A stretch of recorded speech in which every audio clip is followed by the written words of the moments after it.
भगवद्गीता आणि त्या अंगाने ज्ञानेश्वरी, तसा 3रा अध्यायाला आपण आज प्रारंभ करतो आहोत. 3रा अध्याय आहे कर्मयोगाचा. 2रा अध्यायात ज्ञान सांगितलं, सांख्ययोग, प्रकृती पुरुष विचार, बुद्धियोग हे सर्व सांगितलं. आणि सांगितल्यानंतर अर्जुनाला प्रश्न त्या ठिकाणी पडला की हे बुद्धियोग जर सांगितला तर मग कर्म कशाला करायचं. मग सुरुवातीला अर्जुन उवाच आहे, शेवटपर्यंत प्रश्न संपत नाहीत पूर्ण होईपर्यंत. तसा अर्जुन पुन्हा पुन्हा प्रश्न विचारतो. तसं ह्याच्यामध्ये अर्जुनाने प्रश्न विचारला. अर्जुन उवाच जायसी चेत कर्मणस्ते मता बुद्धिर्जनार्दन तत् किम कर्मणि घोरम माम नियोजयसि केशव. प्रश्न बहुधा अज्ञानातून येत असतात. तसा हा प्रश्न देखील अज्ञानातूनच आलेला आहे. मग आई का अर्जुने म्हणितले. अर्जुन म्हणाला, देवा तुम्ही जे वाक्य बोलिले ते निके म्या परिसले कमळापती. हे कमळापती, तुम्ही जे काय बोललात ना, वाक्य म्हणजे जे जे काय उपदेश केलात, संबंधाध्याय सांगितलात, ते निके म्हणजे नीटपणाने मी ऐकलं. नुसतं ऐकलं नाही, परिसले, लक्ष देऊन ऐकलेलं आहे. तेथ कर्म आणि करता उरेची ना पाहता ऐसे मत तुझे श्री अनंता निश्चित जरी.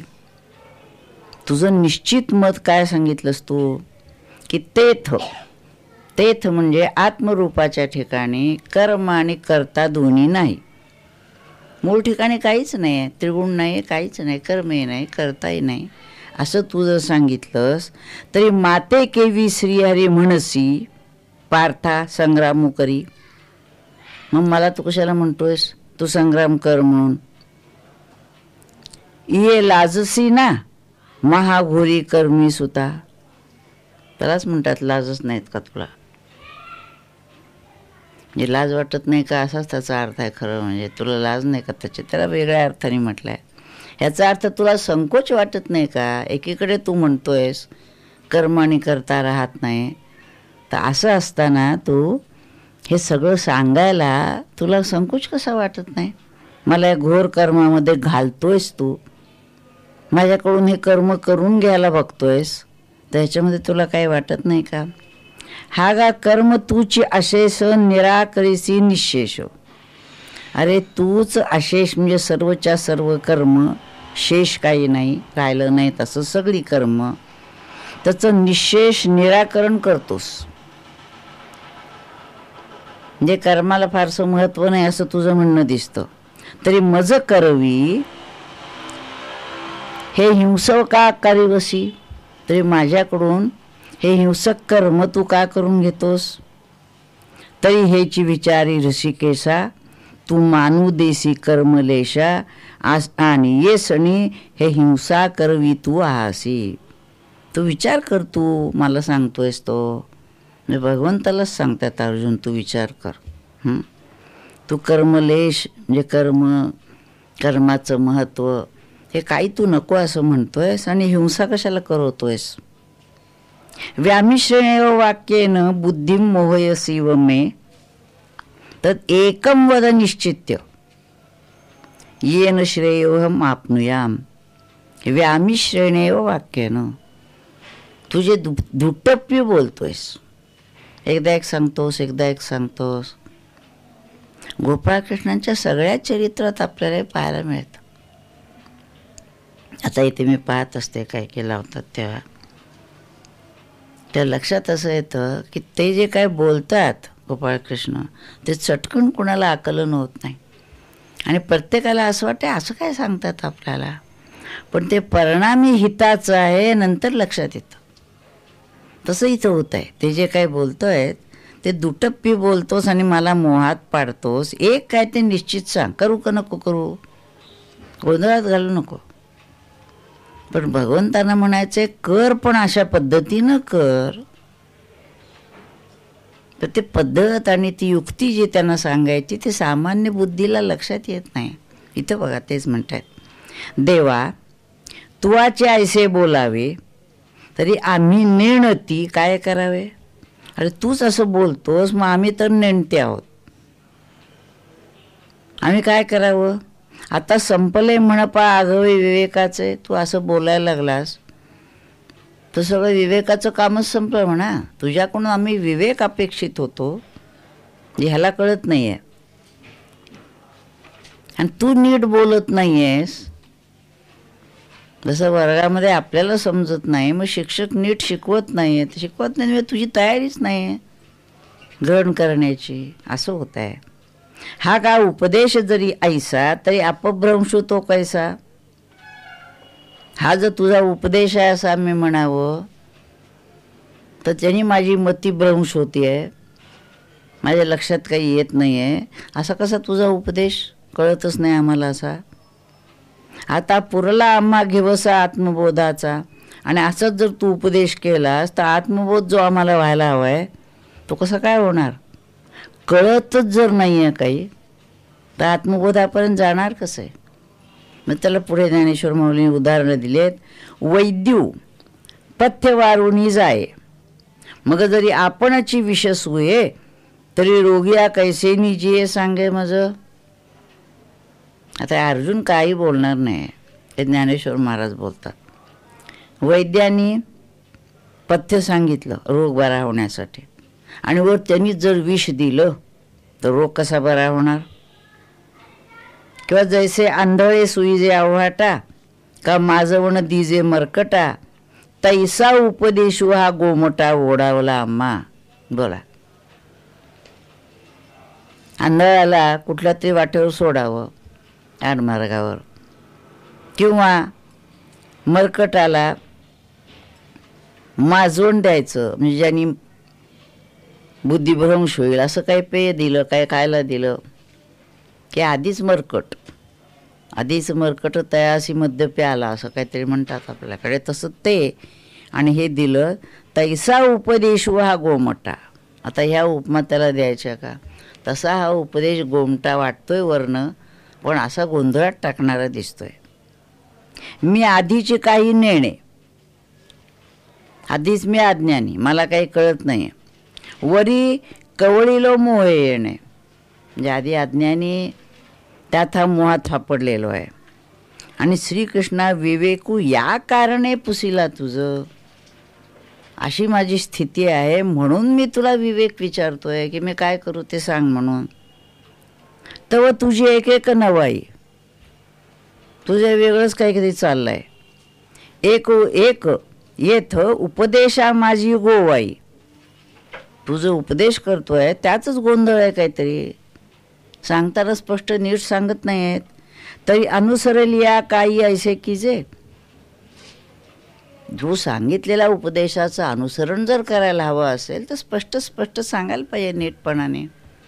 असं गोंधळात मला टाकलं तर त्याचं अनुसरण कसं काय कोण करणार आहे. आम्ही तनुमनु जीवे तुझिया बोला वटंगावे, आम्ही तनुमन जीवाने तुला शरण येऊन तुझ्यावर अवलंबून राहतोय. तू काय सांगतोयस त्याप्रमाणे करायचं मी ठरवतोय. आणि तुवाचे ऐसे करावे, आणि तूच असं करावंस तरी सरळ आहे म्हणा, म्हणजे गेलं संपलंच म्हणायचं. असं नीट फोडून जर ज्ञानेश्वरी वाचली तर कळते. आता ऐसिया परी बोधिसी तरी निके आम्हा करीसी. आता असा जर तू बोध करायला लागलास तर मग काय सांगायचं. येतं ज्ञानाची असं काय असे अर्जुन म्हणे. अशा पद्धतीनं तुझं बोलायला लागलं आम्हाला ज्ञान होणार कसं, ज्ञानापर्यंत आम्ही पोचणार कसं. तरी ये जाणीवेचे तरी सरले, त्यामुळे ज्ञानबिन आता काय आम्हाला होणार नाही. बरी आणि काय असे जाहले जे चित्ते हे डवळले मानस माझे, जे तुझ्या बोलण्याने मला ज्ञान तर होणारच नाही आहे. पण आणखीन एक गोंधळ असा होतोय, चित्त असे ढवळले, माझ्या मनामध्ये आणखीन गोंधळ निर्माण झाला आहे की ज्या योगे माझं मन नीट विचारामध्ये स्थैर्य येत नाही आहे आणि गोंधळ होतोय माझ्या मनामध्ये. तेवीची श्रीकृष्णा हे तुझे चरित्र काही नाही जे अजून काय करणार.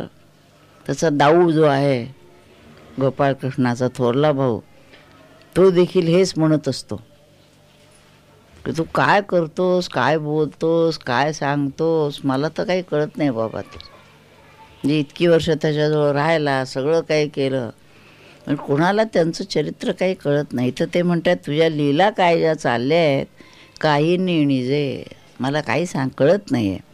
जरी चित्त पाहासी माझे येणे मिशे. मला 2-3 शक्यता इथं वाटत आहेत की एक तर तू माझं चित्त पाहतोयस, माझीच परीक्षा घेतोयस. असं असतं, गुरु परीक्षा घेतात पुष्कळ वेळा की हा कुठं आहे ते बघायला लागतं, त्याची पातळी बघायला लागते काय. मला असं वाटतं की एका तऱ्हेनं तू माझं परीक्षा घेतोयस, माझं मन तू पाहतोयस ना. तरी झकवी तू आहासी माते, नाही तर मला तू फसवतोयस. तरी म्हणजे माझी परीक्षा तरी घेतोयस, मला फसवायला तरी बघतोयस. की तत्वची कथिले ध्वनी ते हे अवगमिता निरुते जाणवे ना. का तुम्हाला तत्वच सांगतोयस, ध्वनी ते जे स्पष्ट न करता त्याच्यातला गूढ अर्थ आहे, तर तो तू तत्व सांगायला बघतोयस का काय तुला नेमकं म्हणताय हे मला काही लक्षात येत नाही. तुझा हेतू काय आहे तो काही मला कळत नाही. म्हणून ऐके देवा हा भावार तू आता न बोलावा. मी जाणून घेईन, मला कळेल वगैरे असं काही बोलू नको, गूढ काही बोलू नको. तू स्पष्ट सांग काय ते. मज विवेकू सांगावा मराठाजी. मराठा म्हणजे सोपा करून सांग. जसं संस्कृत कळत नाही म्हणून ज्ञानेश्वरी लिहिली, ज्ञानेश्वरी कळत नाही, तेव्हा ते तसं काही करू नको. स्पष्टपणाने सोपेपणाने काय सांगा. मी अत्यंत जड असे कबूल केलं की बुद्धी माझी जड आहे, मला काय कळण्या इतकं मला ग्रहण करण्याची ताकद नाही. परी ऐसा ही निके परी ऐसे श्रीकृष्णा बोलावे तुवा तैसे एकनिष्ठ. मी बुद्धीनं जड असलो तरी देखील तुझ्या ठिकाणी माझी श्रद्धा आहे, निष्ठा आहे. त्यामुळे तू नीट असं काही सांग की ज्या योगे तुझ्या वचनावर नीट विश्वास ठेवून मला तो करता आला पाहिजे. नेमकं सांग काय ते. देखे रोगा ते जिणावे औषध तरी द्यावे, परी ते अतिरुच्च व्हावे मधुर जैसे. रोग बरा का, औषध जे द्यायचं ना तुला त्यांनी रोगही बरा व्हावा, ते घ्यायलाही गोड मधुर रुचकर असं असावं. हे औषधही पाहिजे. जे काय सांगशील ते सोपंही असावं, माझ्या कल्याणाचंही असावं. असं सर्व ज्याच्यामध्ये आहे, आकुडशिंगी बहुदुधी अशी जी गाय म्हणतात ना, असं सगळं असावं असं सांग. तैसे सकळार्थ भरित तत्व सांगावे उचित. ते ज्याच्यामध्ये सगळा अर्थ तत्वज्ञान नीट कळेल असं उचित तत्वज्ञान, योग्य तत्वज्ञान मला सांगा. जे योग्यही पाहिजे, त्याच्यामध्ये सगळा अर्थही आला पाहिजे, त्या योगे माझं कल्याणही साधलं पाहिजे, असं सगळं काय ते सांग. परी बोधे माझे चित्त जया परी, की ज्या तुझ्या सांगण्याने माझ्या चित्तात, माझ्या अंतःकरणात बोध व्हावा असं काय ते सांग. देवा तुझा ऐसा निजगुरु आजी आरती धणी का न करू. देवा तुझ्यासारखा गुरु मला भेटला आहे आणि मग माझी जी आरती आहे, माझी जी इच्छा आहे, समजून घेण्याची इच्छा आहे, ती मी पूर्ण का करून घेऊ नये. मग सद्गुरू भेटले ना, आपल्या इच्छा, सगळ्या इच्छा म्हणजे आपल्या ज्या काही शंका कुशंका असतील पूर्ण करून घ्याव्या. आता शंकाच येत नसतील मग निराळं. पण नाही तर ते त्यांची इच्छा अशी असते की त्यांनी शंका विचाराव्यात आणि आपण त्या मोकळ्या कराव्यात. निशंक मनाने त्याची साधना व्हावी. पण त्यासाठी आपली साधना झाली पाहिजे, आपला अभ्यास झाला पाहिजे, तर शंका येणार, न ते येणार कशा. येथे भीड कवणाची धरू. प्रश्न विचारताना मी भीड कशाला धरू, तू माया मुची. तू प्रत्यक्ष माऊली माझ्यासमोर आहेस, मग प्रश्न विचारताना मला संकोच कसला आलेला? हा गा कामधेनूचे दुभते, दैवे जाहले जरी आपैते, तरी कामनीची का तेथे वाणी की जे. कामधेनू प्रत्यक्ष समोर आलेली आहे, दैवे माझ्या भाग्यानी. असं असताना कामना आपल्या ज्या आहेत त्या का बाजूला ठेवाव्यात? विचारून घ्यावं, कामधेनू आहे ना समोर. म्हणजे जे काय आपल्या मनामध्ये येत आहे ते विचारून मोकळं करून घ्यावं. का देणारा तू समर्थ आहेस. जरी चिंतामणी हाता चढे, तरी वांचेचे कवण साकडे. प्रत्यक्ष चिंतामणी समोर भेटल्यानंतर इच्छा काय, अनेक इच्छा आहेत आपल्या, समजून घेऊया सगळ्या. पण इथं सगळ्यात लक्षात घ्यायचं, अर्जुनाने कुठेही बोलताना संसारातलं काय मागितलं नाही आहे, परमार्थातलं विचारतोय तो. कुठेही शेवटपर्यंत तो असं व्हावं तसं व्हावं असं म्हणत नाही, यातल्या शंका विचार. तरी वांछाचे कवण साकडे, का आपुलेनी सुरवाडे इच्छावे ना. समोर चिंतामणी आहे तर विचारायची जी आहे इच्छा, ती इच्छा बाजूला कशाला ठेवायची? विचारतो, सगळ्या शंका विचारतो. देखा अमृत सिंधू ते ठाकावे, मग तहानाची जरी फुटावे, तरी सायासू का करावे मागील ते. अमृत सिंधूच्या जवळ यायचं आणि जर का तृषा भागली जात नसेल तर अमृताच्या सिंधूपर्यंत येण्याचे जे कष्ट केले ते कशाला? अनेक कष्ट करून मी तिथपर्यंत आलेलो आहे, आता तहान जर माझी तृप्त होत नसेल तर काय उपयोग आहे? तसं मी तुझ्याकडे आलेलो आहे, तू समर्थ आहे, देणारा आहेस, माझ्या सगळ्या इच्छा पूर्ण कर. तैसा जन्मांतरी बहुती उपासिता श्री लक्ष्मीपती. जन्मजन्म उपासना केली म्हणून तू दैवे आजी हाती जाहलासी. म्हणजे अनेक जन्माची उपासना झाली म्हणून तू भेटलास. म्हणून सद्गुरू भेटायला सुद्धा जन्मजन्माची उपासना व्हावी लागते. ते सद्गुरू आहेत हे कळावे लागतं. त्यांच्याकडे काय मागावं हे लक्षात यावं लागतं. तर ते सद्गुरू आणि तो शिष्य यांची जोडी जमते आणि शिष्याचं कल्याण होतं. नाही तर संत सद्गुरू कळत नाहीत, कुठंतरी बुवा महाराज भेटतात, करत राहतात, आयुष्य फुकट जातं. तरी आपुलिया सवेशा कान मागावासी परेशा. त्यामुळे माझ्या मनात जे आहे इच्छा जी आहे समजून घेण्याची, ती का मी विचारू नये तुला? तुझ्याकडनं का समजून घेवं? देवा सुकाळू हा मानसा पाहायला असे. माझ्या दृष्टीनं चांगला काळ आहे मनाला, की जे काही विचारावं असं वाटतंय ते विचारतो. देखे सकाळ आरतीचे जी आले, आजी पुण्य यशासी आले, हे मनोरथ झाले विजयी माझे. सकळ आरती म्हणजे इच्छा, आत्तापर्यंत इच्छा होत्या तिला जीवनच मिळालंय जणू तुझ्या रूपाने.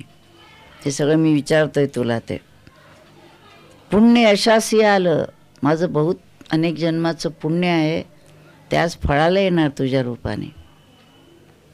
तर तू सापडलास आम्हाला आता. म्हणून सद्गुरू खरं जर भेटले तर त्याचा पुनर्जन्म होतो.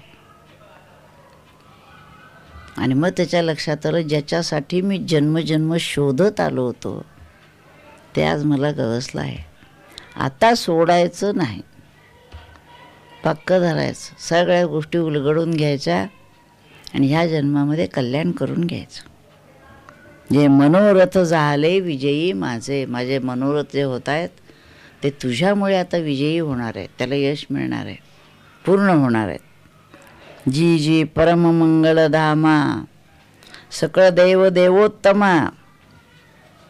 तू कसा आहेस? देव देवोत्तम, सर्व देवदेवतांमध्ये श्रेष्ठ असा तू आहेस. परम मंगलधामा, परम अत्यंतिक श्रेष्ठ अशा मंगल गोष्टीचं धाम म्हणजे निवासच तू आहे. भगवंत कसा असतो? सगळ्या परम गोष्टी ज्या ठिकाणी साठा त्याचा आहे असं तुझं ठिकाण आहे. साठा आहे, देणारा तू आहे, सगळं तुझ्या ठिकाणी आहे. आणि तू शिवाय स्वाधीन आजी आम्हा म्हणून या. म्हणजे तुझ्याकडे सगळं आहे, देणार आहेस आणि आज तू आमच्या स्वाधीन झाल्यासारखं आहेस. वर माग, जसं म्हणावं तपश्चर्यानं संपूर्ण होऊन म्हणावं अच्छा वर माग. पण काय मागायचं ते कळलं पाहिजे. नाही तर मागतात वर काहीतरी, तसं नाही. जैसे मातेच्या ठाई अपत्या अनवरसू नाही, स्तन्या लागुनी पाही जिया परी. लहान मुलाला आईच्या ठिकाणी स्तनपान करायला अवसर बघायला लागतो का? सकाळ आहे का दुपार आहे का संध्याकाळ आहे? कुठं आहे आई, काय आहे, काय नाही. त्याला एकच माहिती की आई आहे ही माझी, मी तिचं लेकरू आहे, तू माय मी लेकरू. मला भूक लागलेली आहे, मला दूध लागणार आहे, ते तुझ्याजवळ आहे. ते बघत नाही वेळ काय कुठं काय आहे त्या. तसं तैसे देवा तू ते पुसीद तसे आवड येते. तसं देवा मला जे काही विचारावंसं वाटतंय ना, विचारायला आवड वाटते ना, ते तुला मी विचारतोय. आपुलेनी आरते का कृपानिधी. तू कृपानिधी आहेस ना, म्हणून माझी जी काही इच्छा आहे ती मी तुला विचारतोय. तरी पारत्रिकी हित आणि आचरता तरी उचित. हां, तरी अटी आहेत त्याच्या काय काय अर्जुनाचा. हे तुला मी विचारतोय, तू सांग. पण ते म्हणताना देखील ज्या योगे माझं पारत्रिक कल्याण, परलोकीचं कल्याण साधेल आणि आचरिता तरी उचित, आणि आचरण करायला योग्य आहे. म्हणजे मला आचरणही करता यावं आणि माझं कल्याणही व्हावं, असं सांगे एक निश्चित पार्थू म्हणे. तसं एक काहीतरी तुम्हाला निश्चित सांग. श्री भगवान उवाच. त्यावेळेला भगवंत सांगतायत, लोकेस्मिन् विविधा निष्ठा पुरा प्रोक्ता मया नघ, ज्ञानयोगेन सांख्यानाम कर्मयोगेन योगिनाम. भगवंत आता इथून सांगायला पुन्हा सुरुवात करत आहेत. या लोकात द्विविधा निष्ठा, द्वे निष्ठा, दोन निष्ठा आहेत. एक ज्ञाननिष्ठा आणि एक कर्मनिष्ठा. सांख्यांना ज्ञाननिष्ठा सांगितले आणि इतरांना कर्मयोग सांगितलं, कर्मनिष्ठा सांगितली. पहा, या बोला श्री अच्युतू म्हणत असे विस्मितू. आश्चर्य वाटतंय त्यांना आणि म्हणतात मी सांगितलं सगळं त्याला ज्ञान, आता त्याला कळलं असेल असं वाटलं. पण बहुधा आपल्यालाही जसं कळत नाही तसं अर्जुनाच्या ह्या प्रश्न विचारत त्याच्या लक्षात आलं की ह्याला काही कळलेलंच दिसत नाही. म्हणून ते म्हणतात, अर्जुना हा ध्वनी तू अभिप्राव, जे बुद्धियोगू सांगता सांख्यमत संस्था, प्रगटिली स्वभावता प्रसंगे आम्ही. योग्य प्रसंग आहे असं पाहिलं आणि तुला मी बुद्धियोग सांगितला. सांख्यमत काय आहे ते मी तुला सांगितलं, सहजच सांगितले तुला, प्रसंग आला होता म्हणून. तो उद्देशू तू नेणसीची. मी ज्या उद्देशाने तुला सांगितलं ते तुला कळलंच नाही, म्हणून क्षोभलासी वायाची. म्हणून माझ्यावरच रागवतोयस पुन्हा. काय उद्देशानं तुला काय सांगितलं तुला कळलं नाही आणि तू रागवतोयस माझ्यावरच. तरी आता जाणे म्याची उक्त दोन्ही. तरी ह्या दोन्ही मीच तुला सांगितलेत. अवधारी वीरश्रेष्ठा अर्जुना, ये लोकिया दोन्ही निष्ठा, मजची पासून प्रगटा अनादि सिद्धा. या दोन्ही निष्ठा ज्या आहेत त्या अनादि सिद्ध आहेत. आजच मी तुला काय सांगितले असं नाही, कारण पुढे चौथा अध्यायात देखील त्या सांगतात. अनेक वेळा मी आत्ता हा योग सांगितला, पण पुन्हा पुन्हा विसरतात लोक, पुन्हा सांगावं लागतं. तसं अनादि सिद्ध हा योग मी सांगत आलेलो आहे आणि तो दोन्ही निष्ठा माझ्यापासूनच प्रगट झाल्या आहेत, मीच सांगितल्या आहेत. त्या काय आहेत? एक ज्ञानयोगी म्हणजे जो सांख्य अनुष्ठीजे. एक मी तुला हा ज्ञानयोग सांगितला, जो सांख्य मार्गाने ज्ञानाच्या मार्गाने जाणारी मंडळी आहेत त्यांच्यासाठी हा ज्ञानमार्ग सांगितला. जेथ ओळखी सवय पाविजे तद्रूपता. हा ज्ञानाचा मार्ग असल्यामुळे सांगितल्याबरोबर तद्रूप झाला. तर सांगितल्याबरोबर त्याला ग्रहणच झालं ना. जसं बघतो ना अनुग्रहाच्या वेळेला मंडळी बसलेली असतात, एखादी व्यक्ती पटकन शक्ती पकडते. आश्चर्य वाटतं तेव्हा की लक्षात आलं बा कसं कसं काय त्यांनी पकडली. हे त्याची कुठंतरी पूर्वतयारी होती. त्यामुळे देणाऱ्याजवळ सामर्थ्य आहे, घेणाऱ्याची तयारी आहे. एकदाच सांगितल्याबरोबर त्यांनी पकडली असं होऊ शकतं. आणि एक कर्मयोगू जाण जेथ साधक जन निपुण होऊन या निर्वाण पावती वेळे. एक दुसरा आहे तो कर्मयोग आहे. जे साधक जन निपुण पाहिजेत, साधक मंडळी जी आहेत, तयारी जी आहेत, ते मोक्षापर्यंत पोहूनिया निर्वाण पावती. ते मोक्षापर्यंत जातात, पण वेळे काही वेळ पाहिजे. लगेचच्या लगेच गेले असं होत नाही. म्हणजे एक ताबडतोब जातात, दुसरे जे आहेत साधक तेही तिथंच पोचतात, पण वेळे काही वेळ लागतो त्याला. हे मार्गू तरी दोन्ही परी एकवट ती निदानी. हे दोन मार्ग दिसतात पण एकाच ठिकाणी पोचतात. जैसी सिद्ध साध्य भोजनी तृप्ती एक. भोजन करायचं आहे, एका ठिकाणी जेवण तयार आहे, सिद्ध आहे, जेवायलाच बसायचं आहे. एका ठिकाणी करायचं आहे स्वयंपाक करून जेवायचं आहे, पण परिणाम दोन्ही ठिकाणी तृप्ती. केल्याबरोबर जेवला काय किंवा करून जेवला काय, परिणाम काय, तृप्त झाला. शेवट एकच आहे. त्याला उदाहरण देतात पुढे. का पूर्वापार सरिता भिन्न दिसती पाहता. नद्या येतात, पूर्वेकडनं येते किंवा पश्चिमेकडून येते, मग सिंधू मिळणी ऐक्यता पावती शेखी. पूर्वेकडून आली का पश्चिमेकडून आली ह्याला महत्त्व नाही आहे. सागराला मिळाली एकच होऊन जाते. त्यामुळे ह्या मार्गाने आलात का त्या मार्गाने आलात ह्याला महत्त्व नाही. मिळाल्याबरोबर त्या ठिकाणी जाताना हे बघायला पाहिजे. तैसी दोन्ही ही मते, ही जी दोन मतं सांगितली, दोन निष्ठा सांगितल्या, सुचिती एका कारणात आहे, एकच सुचवतात. परी उपासती ते योग्य ते अधीन असे.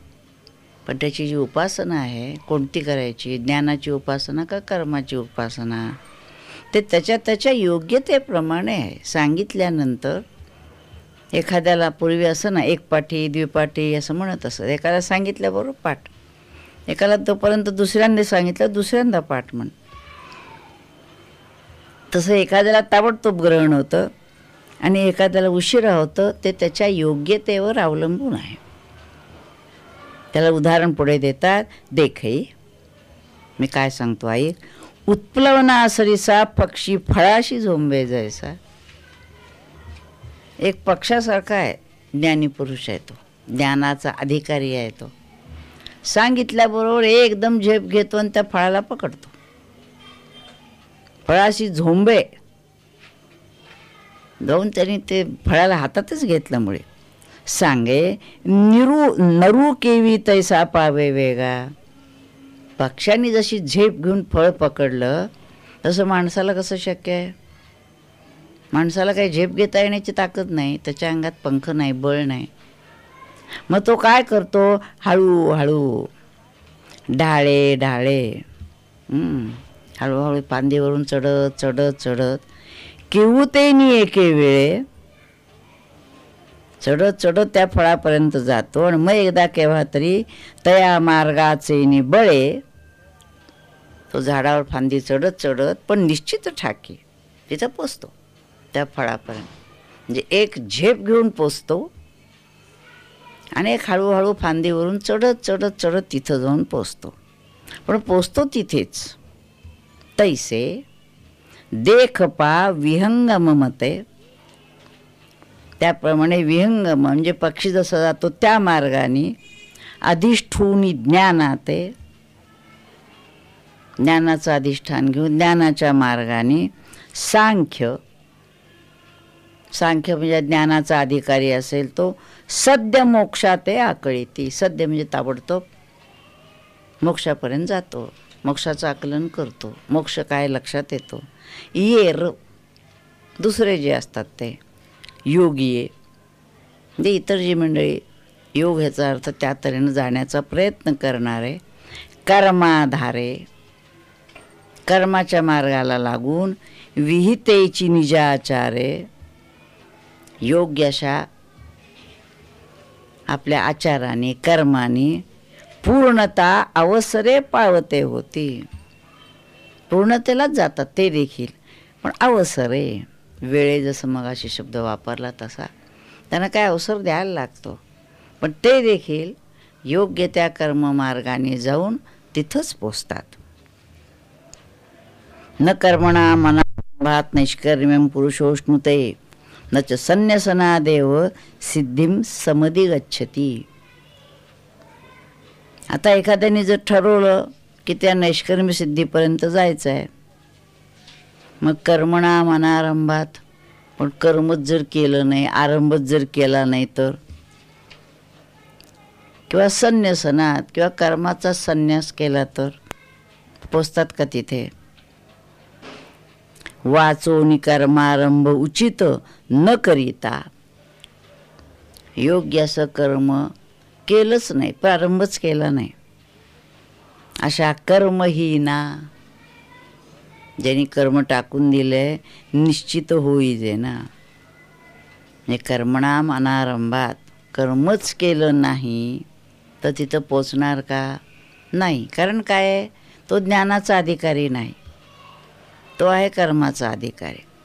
मग ज्या शिडीनं आपल्याला वर पोचायला पाहिजे ती शिडीच जर नाही घेतली, वर पोचायची ताकद नाही, झेप घेता येत नाही, आणि ज्या मार्गाने जायचं त्यांनी जात नाही, मग कसा पोचणार. पुढे त्यांनी म्हटलंय पहा, प्राप्त कर्म सांडीजे येतुलेनी नैष्कर्म्य होईजे. जे आपलं प्राप्त कर्म आहे, विहित कर्म दिलेलं आहे ते टाकायचं आणि नैष्कर्म्य व्हायचं. निष्क्रियता वेगळी आहे आणि नैष्कर्म्य वेगळं. निष्क्रियता नव्हे इथं नैष्कर्म्य. म्हणजे सर्व काही उदंड कर्म करतो आहे, परंतु कर्माचं कर्तृत्व आपल्याकडे नाही, लांब पाहतोय सगळ्याला. हे अर्जुना वाया बोली जे मूर्खपणे. हे प्राप्त कर्म टाकायचे आहे आणि मी नैष्कर्म्य सिद्धी पावणार आहे असं जर म्हणला तर, स्वयंपाक करायचा नाही, झालेलाही नाही, आणि माझं पोट भरलं पाहिजे. कसं काय भरणार. एक तर तयार स्वयंपाक तरी पाहिजे, नाही तर तुला अन्न शिजवलं पाहिजे तर पोट भरणार. सांगे पहिलं तिरा जावे ऐसे व्यसन का जेथ पावे पावे तेथ नावे ते त्यजावे घडे केवी. पहिलं तिराला जायचं म्हणतोस, इच्छा धरतोस त्याची, पोहता येत नाही, उडी मारून जाता येत नाही, आणि मग ज्या नावेने जायचं त्या नावेचाच त्याग केलास.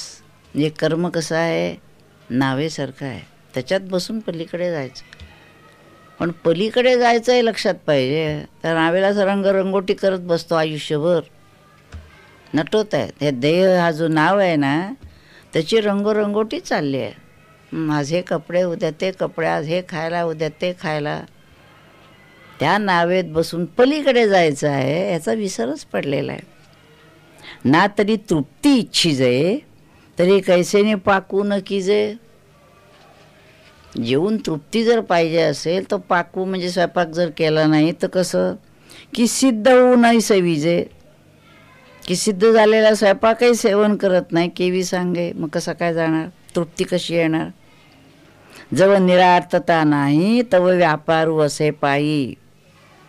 जोपर्यंत निरीच्छता आलेली नाही तोपर्यंत व्यवहार करायला पाहिजे, कर्म करायला पाहिजे. निरीच्छता म्हणजे कुठल्याही तऱ्हेनं अपेक्षाच कसली नाही अशी स्थिती. खरं खुरं वैराग्य जोपर्यंत आलेलं नाही तोपर्यंत व्यवहार हा करायला पाहिजे. मग संतुष्टीच्या ठाई कुंठे सहज आहे. मग खऱ्या अर्थाने तृप्त होऊन राहायला, मग तो कर्म करेल नाही तर करणार नाही. का, जी कर्माची धडपड होऊन कुठं जे पोचायचं होतं, पलीकडे जायचं आहे, गेला. आता वाटलं तर तो तिथं काय हालचाल करेल, नाही तर स्वस्त बसेल. बाहेरची धडपड थांबवून घरी आला ना, आता एखाद स्वस्थ बसेल नाही तर काही काम करेल, ते त्याच्यावर अवलंबून आहे.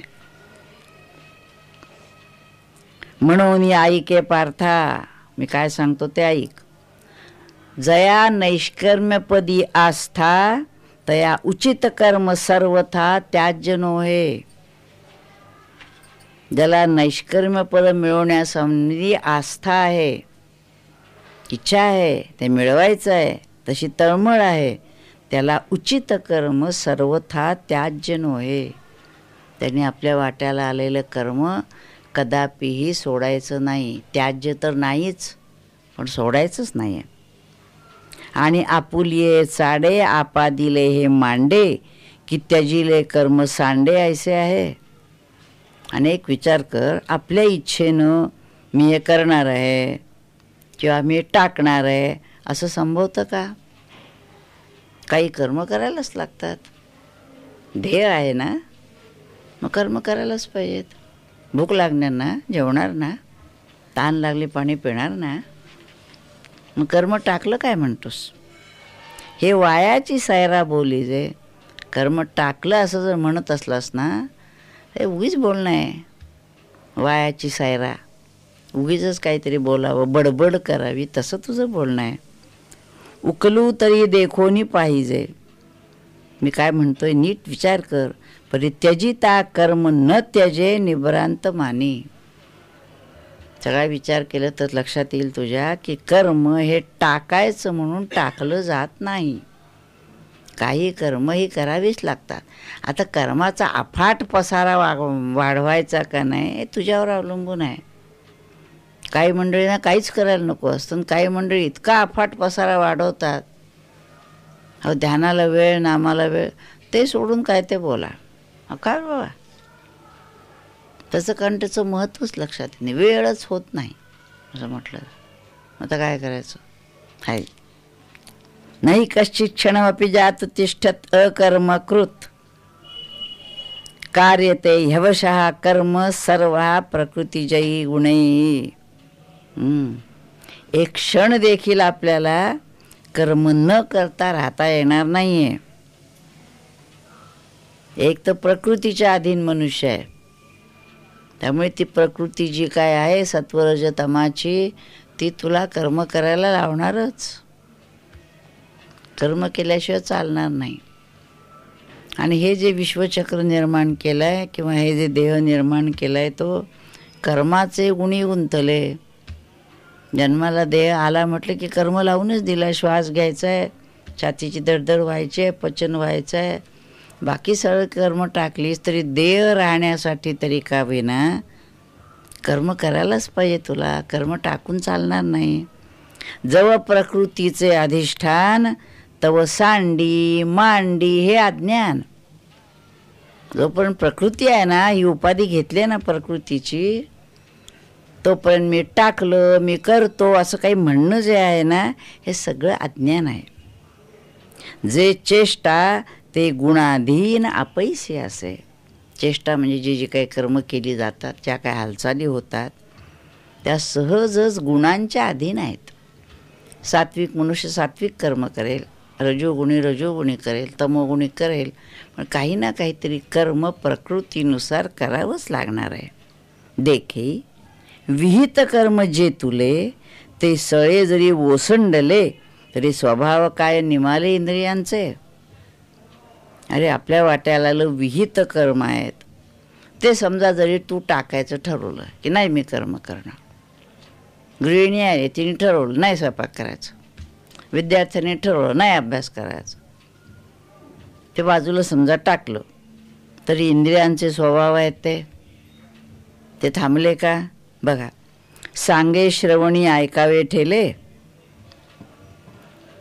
बाकीची कामं टाकलीस पण कानाने ऐकायचं थांबलं का? बा आता मी कर्म करणार नाही, मग कान ऐकत नाहीत. आता असं होत आहे की नेत्रींचे तेज गेले की डोळ्याने पाहायचं सोडलं, कर्म टाकलं आम्ही, हो, मग डोळ्याने पाहायचं बंद केलं.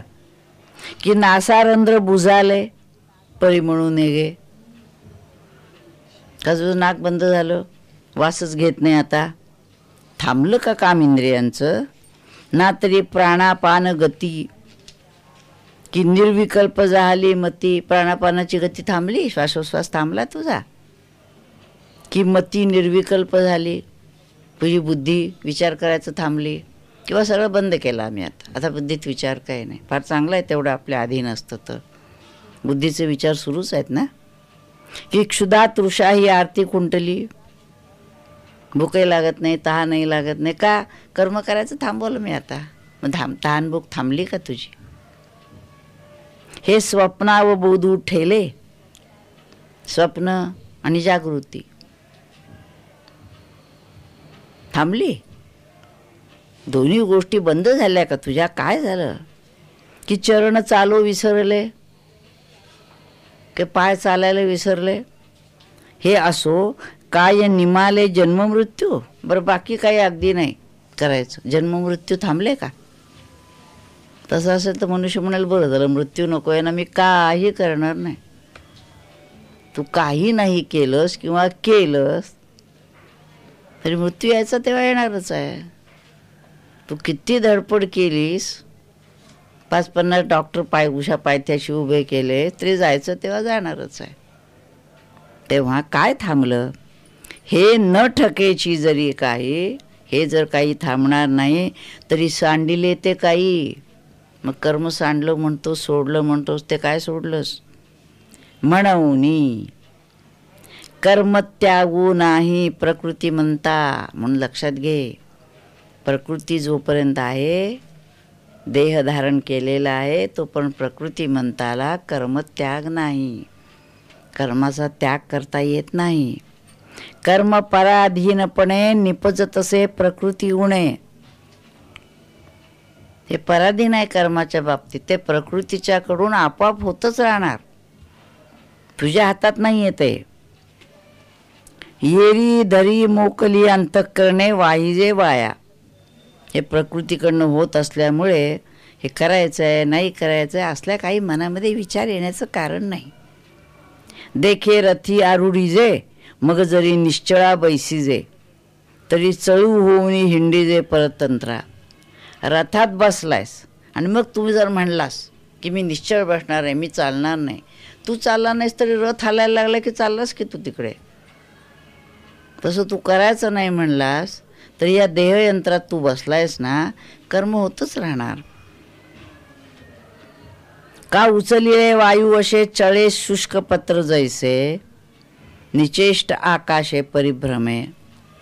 सुकलेलं पान आहे, ते सुकलेलं पान जसं आहे तर मोकळ्या आकाशामध्ये वाऱ्याबरोबर आपोआप जाणार. त्यांनी जरी ठरवलं की आपण नाही वाऱ्याबरोबर जायचं, त्याच्या हातात नाही. सुकलेलं पान आहे ते आता त्या वाऱ्याच्या अधीन आहे. जसं वारं जिकडून येईल तिकडं ते जाणार. तसं तू प्रकृतीच्या अधीन आहेस. त्यामुळे प्रकृती जसं म्हणेल तसं तुला करायला लागणार आहे. इतकं सगळं असताना पुन्हा आणि मी येऊ करणार, मी तेऊ करणार, केवढा अहंकार माणसाला. तैसे प्रकृती आधारे कर्मेंद्रिय विकारे, नैष्कर्म्य ही व्यापारे निरंतर. त्याप्रमाणे प्रकृतीच्या आधाराने कर्मेंद्रियांच्या अंगाने नैष्कर्म्य ही व्यापारे निरंतर. त्यामुळे तो व्यापार जे हालचाली सगळ्या चालू राहतात. म्हणून संगू जव प्रकृतीचा, जोपर्यंत प्रकृतीचा संग आहे तववरी त्यागू न घडे कर्माचा, तोपर्यंत कर्माचा त्याग करता येणार नाही. 80 आहे करू म्हणती, असं असताना देखील जर कोणी म्हणायला लागलं आम्ही कर्माचा त्याग करतो, तयांचा आग्रहोची उरे. त्यांचा फक्त केवळ आग्रह राहतो की मी करणार नाही म्हणून. तेव्हा तू तुझ्या अधीन नाहीस म्हणजे लक्षात ठेवायचं. तसं असताना सुद्धा आम्हाला स्वातंत्र्य पाहिजे वगैरे वगैरे बोलत असतात. कशाचं स्वातंत्र्य? सगळ्याच्या अधीन आहेस बाबा तू. प्रकृतीच्या अधीन आहेस, परिस्थितीच्या अधीन आहेस, सगळं असल्यामुळे हे लक्षात घे. त्यामुळे कर्म करायलाच पाहिजे. करता करता तिथं पोचायचं आहे, लक्षात घ्यायला पाहिजे. हरि ओम तत्सत. नमितो योगी थोर विरागी तत्वज्ञानी संत, तो सत्कविवर परात् परगुरु ज्ञानदेव भगवंत. ओम ओम ईशावास्यमिदं सर्वं यत्किंच जगत्यां जगत् तेन त्यक्तेन भुञ्जीथा मा गृदकस्य स्विद्धनम्. ओम शांति शांति शांति.